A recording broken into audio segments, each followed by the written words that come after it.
SSC students कैसे हो आप सब। आई होप आप सब बहुत अच्छे होंगे और आपकी जो प्रिपरेशन है बहुत अच्छी चल रही होगी।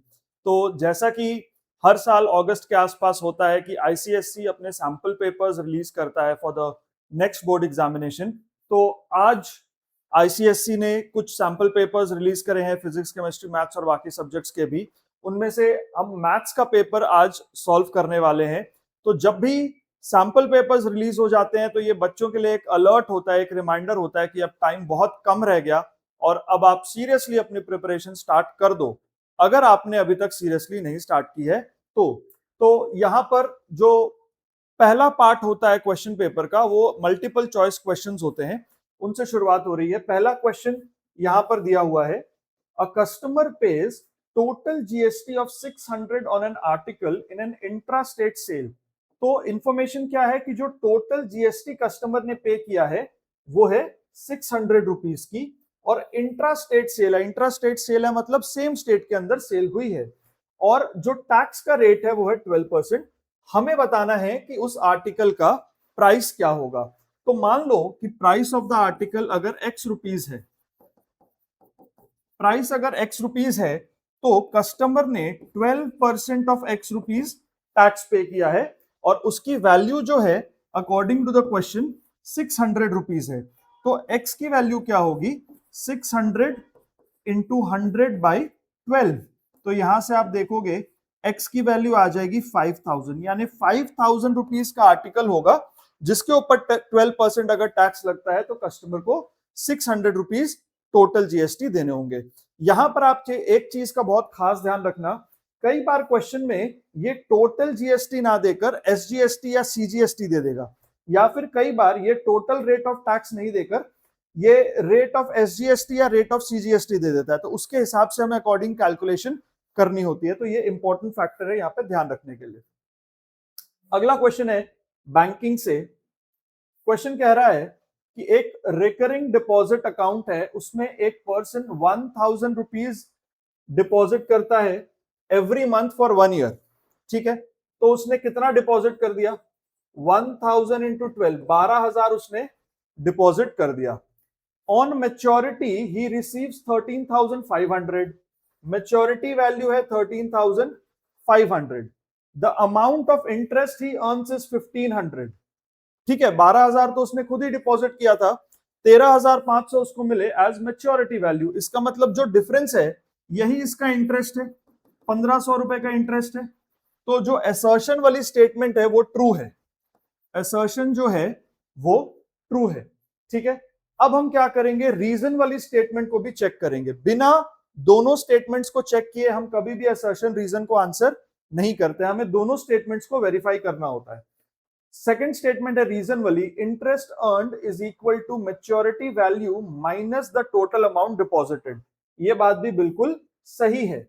अब दोनों स्टेटमेंट्स सही हैं और जो रीजन वाली स्टेटमेंट है वो असर्शन वाली स्टेटमेंट का ही एक्सप्लेनेशन है, उससे रिलेटेड है। ठीक है, तो क्या हम ऑप्शन सिलेक्ट करेंगे, देखो जहां पे असर्शन रीजन दोनों ट्रू है और R is the correct explanation for A, यानी कि यहां पर होगा ऑप्शन सी। ठीक है, अगला क्वेश्चन देखते हैं। शेयर एंड डिविडेंड से ये क्वेश्चन है कि एक पर्सन बाय कर रहा है 50 quantity of ₹100 shares at 125, paying 6% dividend per annum. At the end of the year the company will pay a total dividend on. ठीक है, तो कंपनी टोटल डिविडेंड किस वैल्यू पे देगी। देखो 50 क्वांटिटी ऑफ शेयर्स हैं और एक शेयर की जो फेस वैल्यू है वो 100 रुपीज है, तो टोटल नॉमिनल वैल्यू या टोटल फेस वैल्यू जो है वो 5,000 रुपए है। तो कंपनी जब भी डिविडेंड कैलकुलेट करेगी कंपनी टोटल फेस वैल्यू पे कैलकुलेट करेगी, तो इसका सही ऑप्शन होगा ऑप्शन सी। ठीक है, कंपनी जो है 5,000 रुपए पे टोटल डिविडेंड कैलकुलेट करेगी यहां पे। Next, if the roots of the quadratic equation x square minus 8x plus p square is equal to 0, the positive value of p is। तो एक चीज आपको पता होगी कि जब इक्वल रूट्स होते हैं जब इक्वल रूट्स होते हैं तो बी स्क्वायर माइनस 4ac की वैल्यू 0 होती है। ठीक है, अब यहां पर आप कंपेयर करोगे तो a की वैल्यू है 1, b की वैल्यू है -8 और c की वैल्यू दे रखी है p स्क्वायर। ठीक है, तो यहां पर हम इक्वेशन में पुट करते हैं बी स्क्वायर -4ac। ठीक है, तो ये हो गया बी स्क्वायर की वैल्यू -4 इंटू ए की वैल्यू इंटू सी की वैल्यू, तो ये हो गया 64 -4p स्क्वायर इज 0। तो 64 is equal to 4p square, यहां से कैंसिल हो गया। 16 है p स्क्वायर और पॉजिटिव वैल्यू चाहिए, तो p की पॉजिटिव वैल्यू यहां पर क्या होगी 4। ठीक है, हमें पॉजिटिव वैल्यू चाहिए, अदरवाइज अगर सिर्फ कहता find the value of p तो +4 भी होता -4 भी होता, लेकिन यहां पर कह रहा है पॉजिटिव वैल्यू ऑफ p, तो सिर्फ इसका आंसर होगा +4। ठीक है, next 12, 18 and x are in continued proportion, find the value of x। ठीक है, हमें यह पता है कि अगर तीन क्वांटिटीज कंटिन्यूड प्रोपोर्शन में होते हैं तो मिडिल नंबर का जो स्क्वायर होता है it is the product of first number and third number. ठीक है, तो मिडिल नंबर यहां पर 18 है, 18 का स्क्वायर होगा 12 इंटू एक्स, तो x की वैल्यू होगी 18 का स्क्वायर डिवाइडेड बाई 12। देखो 6 3 18, 6 2 12, 2 9 18, 9 3 27। x की वैल्यू यहां पर आ गई बेटा 27। ठीक है, अगला क्वेश्चन देखते हैं। x plus 2 and x plus 3 are the factors of x cube plus 4x square plus x minus 6। What is the third factor? इस पॉलिनोमियल का थर्ड फैक्टर क्या होगा? तो सबसे पहले आप ये देखो, जब आप x plus 2 को x plus 3 के साथ मल्टीप्लाई करते हो तो क्या आता है? ये आएगा x square plus 5x plus 6, x square plus 5x plus 6। अब यहां पर देखोगे लास्ट में -6 है। ठीक है, तो इन सभी ऑप्शंस में से अगर हम इसको सिलेक्ट करते हैं तब -1 इंटू 6 ये -6 मिल सकता है, तो आप क्विकली इस ऑप्शन को ही चेक करोगे। आप x -1 के साथ इसको मल्टीप्लाई करके क्विकली चेक करोगे, अदरवाइज इसका लॉन्ग डिवीजन से एक मेथड है, लेकिन यहां पर हम बहुत आसानी से कर सकते हैं। तो ये बन गया, देखो x के साथ सारा मल्टीप्लाई होगा, x cube plus 5x square plus 6x, और -1 के साथ मल्टीप्लाई होगा -x square minus 5x minus 6। तो x क्यूब वाला एक ही टर्म है, 5x square minus x square 4x square 6x minus 5x plus x और -6। देखो यही चीज आ रही है जो क्वेश्चन में गिवन है, तो पहला ऑप्शन जो ए है यही इसका सही आंसर है। ठीक है, आप इस तरीके से भी आसानी से क्वेश्चन को सॉल्व कर सकते हो एमसीक्यू में। अगला क्वेश्चन क्या कह रहा है, देखो यहां पर मैट्रिक्स का क्वेश्चन है, ए और बी दो मैट्रिक्स हैं, ए का ऑर्डर क्या है 1 क्रॉस 2, मतलब एक रो और दो कॉलम। बी का ऑर्डर क्या है 2 क्रॉस 1, है ना, दो रोज एक कॉलम। हमें यह चीज पता है कि दो मैट्रिसेस मल्टीप्लाई तभी हो सकते हैं जब पहले वाले के नंबर ऑफ कॉलम्स दूसरे वाले के नंबर ऑफ रोज के इक्वल हो। पहले वाले के नंबर ऑफ कॉलम दूसरे वाले के नंबर ऑफ रोज के इक्वल हो, तभी मल्टीप्लिकेशन पॉसिबल है। तो यहां पर देखो ये फर्स्ट कंडीशन सेटिस्फाई हो गई है, तो मल्टीप्लिकेशन तो हो जाएगा। उसके बाद जो प्रोडक्ट मैट्रिक्स का ऑर्डर होता है वो होता है पहले वाले के नंबर ऑफ रोज और दूसरे वाले के नंबर ऑफ कॉलम्स। ठीक है, तो यहां पे जो ए बी प्रोडक्ट मैट्रिक्स होगा उसमें एक ही एलिमेंट होगा, एक रो एक कॉलम। तो ऐसा कौन सा है? ये है ऑप्शन सी। ठीक है, देखो प्रोडक्ट ए बी भी एक मैट्रिक्स होगा, ध्यान रखना, प्रोडक्ट ए बी भी जो है ना वो एक मैट्रिक्स होगा। ऑप्शन सी जो है ये इसका सही आंसर होगा। 5 क्यों नहीं होगा? बिकॉज 5 एक एलिमेंट है, तो जो प्रोडक्ट ए बी है ना वो एक मैट्रिक्स है बेटा, वो एलिमेंट नहीं है। ठीक है, आप इस बात का ध्यान रखना, ऑप्शन सी इसका सही आंसर होगा। Next, if the nth term of a geometric progression is given by 5 multiplied by 2 to the power n, what is the common ratio. देखो, अगर nth term 5 multiplied by 2 to the power n है, तो पहला term क्या होगा 5 into two to the power 1, second term क्या होगा 5 into two to the power 2, third term क्या होगा 5 into two to the power 3। तो आप देखो कि 2 मल्टीप्लाई होता जा रहा है, 2 मल्टीप्लाई होता जा रहा है, तो इसका कॉमन रेशियो जो होगा वो 2 ही होगा। और ऐसे भी आप देखो 5 into two to the power n, सिर्फ 2 के ऊपर पावर n है, n की जगह 1 2 3 4 होगा, तो एक एक 2 मल्टीप्लाई होता जाएगा, तो कॉमन रेशियो यहां पर 2 ही है। ठीक है, अगला क्वेश्चन देखते हैं। y is equal to 2x passes through which pair of coordinates। ठीक है, ऐसे कुछ पेयर हैं जिसमें y की वैल्यू जो है वो x का डबल है ना, क्योंकि equation of the line is y is equal to 2x। तो ऐसा कौन सा ऑप्शन है जहां y कोऑर्डिनेट x का डबल है? तो आप देखोगे कि ऑप्शन सी में ये कंडीशन मैच हो रही है, 1,2 जो y कोऑर्डिनेट है वो x कोऑर्डिनेट का डबल है, राइट। और सेकंड है -1 -2, यहां पे भी जो y कोऑर्डिनेट है वो x का डबल है। ठीक है, तो y is equal to 2x, ये कंडीशन यहां पे सेटिस्फाई हो रही है। अगला क्वेश्चन देखते हैं। On a map of scale 1:50,000, ठीक है, a rectangular plot has sides 4 centimetre by 3 centimetre, actual area of the plot on the ground is. ठीक है, अब यहां पर देखोगे तो स्केल फैक्टर क्या है 50,000, तो एक्चुअल एरिया ये क्या होता है, area on map into scaling factor का स्क्वायर, क्योंकि एरिया जो होता है वो स्क्वायर यूनिट्स में होता है, तो स्केलिंग फैक्टर यहां पे 2 बार मल्टीप्लाई होता है ना। अगर सिर्फ लेंथ निकालनी होती तो स्केलिंग फैक्टर 1 बार मल्टीप्लाई होता, एरिया निकालना है तो स्केलिंग फैक्टर 2 बार मल्टीप्लाई होगा, किसी केस में अगर वॉल्यूम निकालनी होती तो स्केलिंग फैक्टर 3 बार मल्टीप्लाई होता है। ठीक है, तो एक्चुअल एरिया जो आएगा वो area on map multiplied by scaling factor का स्क्वायर होगा।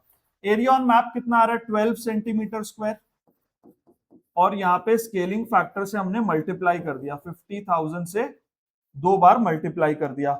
अब ऑप्शंस जो है ना ये है किलोमीटर स्क्वायर में, लेकिन ये एरिया आ रहा है सेंटीमीटर स्क्वायर में। ठीक है, तो सेंटीमीटर स्क्वायर से अगर हमें किलोमीटर स्क्वायर में जाना है तो हमें 1 लाख से 2 बार डिवाइड करना है।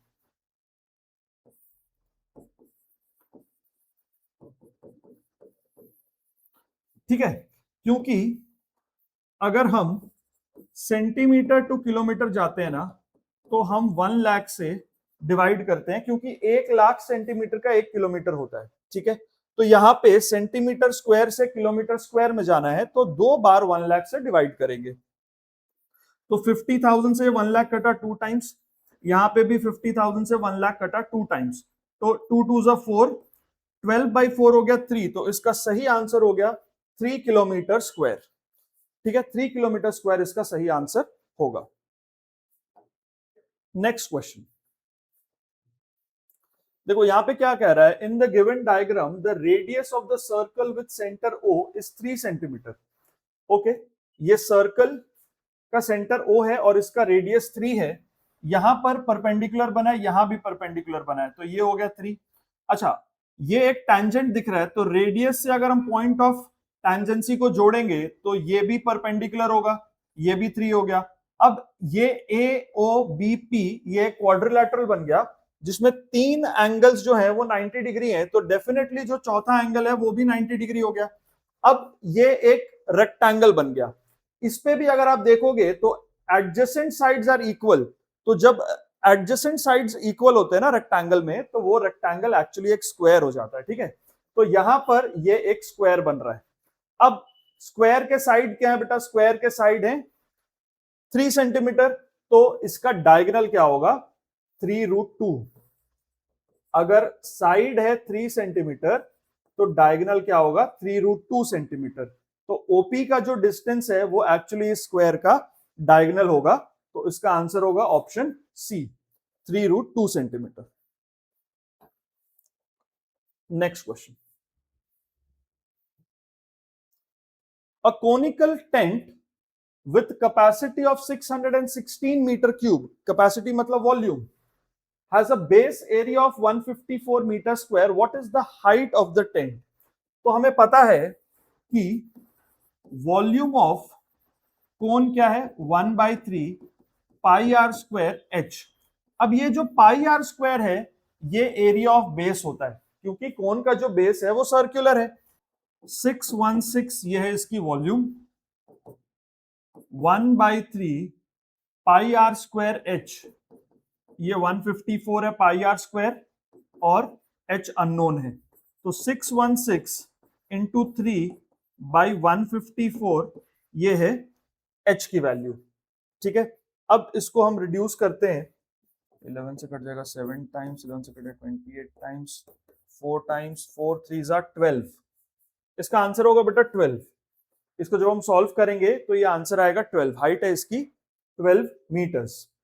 ठीक है, अगला क्वेश्चन देखते हैं।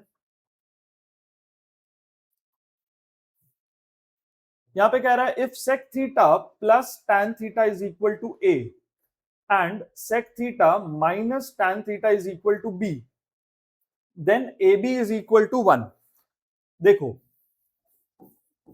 sec theta plus tan theta अगर इसकी वैल्यू a है और sec theta minus tan theta इसकी वैल्यू है b, तो इन दोनों का प्रोडक्ट क्या होगा 1 होगा, क्योंकि sec square theta minus tan square theta is 1। तो जो असर्शन वाला स्टेटमेंट है वो ट्रू है, ए बी की वैल्यू 1 आएगी। और क्यों 1 आएगी, उसका रीजन है sec square theta minus tan square theta is equal to 1। तो इसमें ऑप्शन सी जो है वो सही होगा, both A and R are true and R is the correct explanation for A. ठीक है, तो जब भी आप असर्शन रीजन सॉल्व करोगे दोनों स्टेटमेंट्स को चेक करना है, उसके बाद ही अपना सही आंसर ऑप्शन सिलेक्ट करना है। ठीक है, अगला क्वेश्चन देखते हैं। यहां पे कुछ नंबर्स दिए हुए हैं 30, 34, 35, 36, 37, 38, 39, 40, जो कि असेंडिंग ऑर्डर में ही है। ठीक है, क्वेश्चन कह रहा है consider the following distribution, if the value 35 is removed from the given data then the median changes by. Okay, तो नंबर्स क्या है, नंबर्स हैं 30, 34, 35, 36, 37, 38,